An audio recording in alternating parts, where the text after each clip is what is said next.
Hello, you're welcome to another episode of the B&FT Digest, where we provide you authentic business news that made headlines within the week. My name is Lily Pearl Baba Otu. In the headlines, the coronavirus pandemic has reduced oil revenue by 82% in the first quarter. We will tell you why. Pharmaceutical suppliers have written a letter to withdraw their service effective next month, 1st July, due to unpaid supplies. And GRA says the implementation of the newly introduced ICUMS has resulted in no revenue loss at the port. Now the news in details.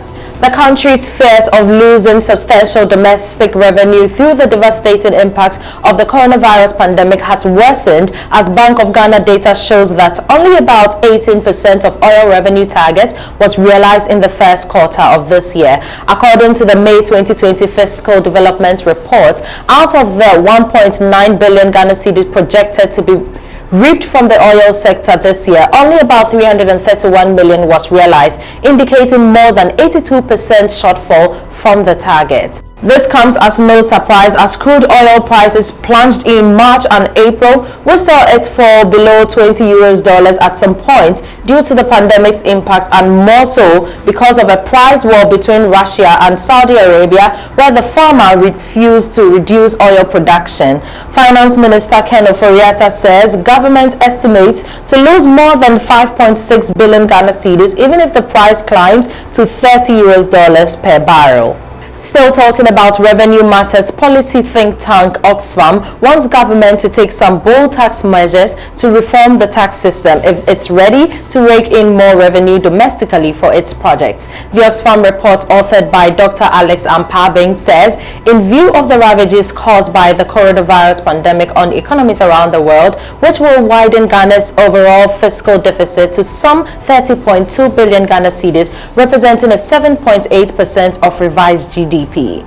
Some of the measures Oxfam propose include introduction of an additional tax band on higher incomes, removing personal reliefs on higher income earners, reintroduction of fair luxury vehicle levies, implementation of a digitized property taxation system, and review and management of generous tax exemptions.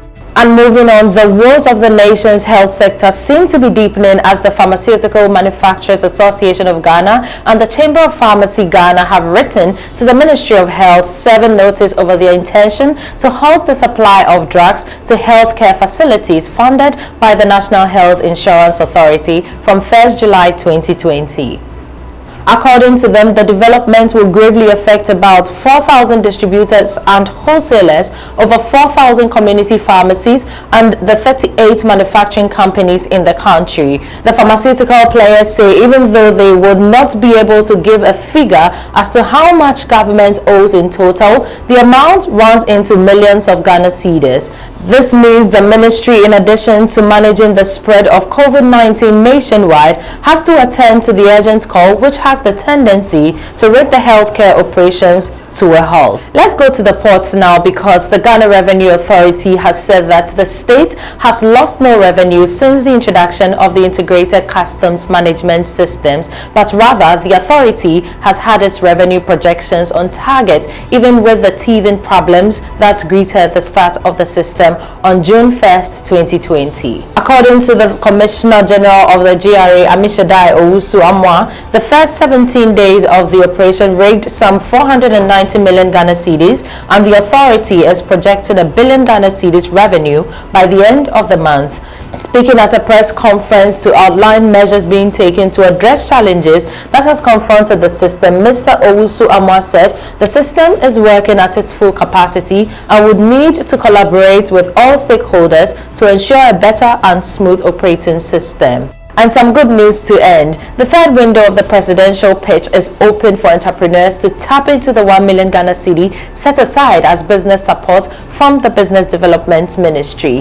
The presidential pitch offers young entrepreneurs an opportunity to pitch their business ideas to a panel of experienced judges, out of which 10 will be selected as winners and awarded funds to support their businesses. Speaking to the press, the Business Development Minister Dr. Ibrahim Mohammed Awal noted that that President Akufo-Addo is determined to create an ecosystem that supports entrepreneurs to thrive and enable job creators. Interested individuals are expected to apply via www.mobd.gov.gh.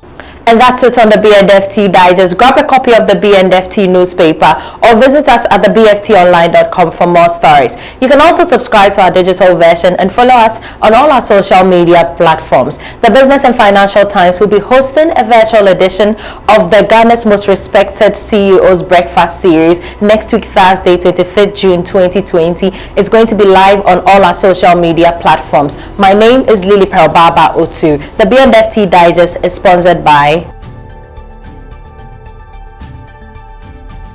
Have a lovely weekend.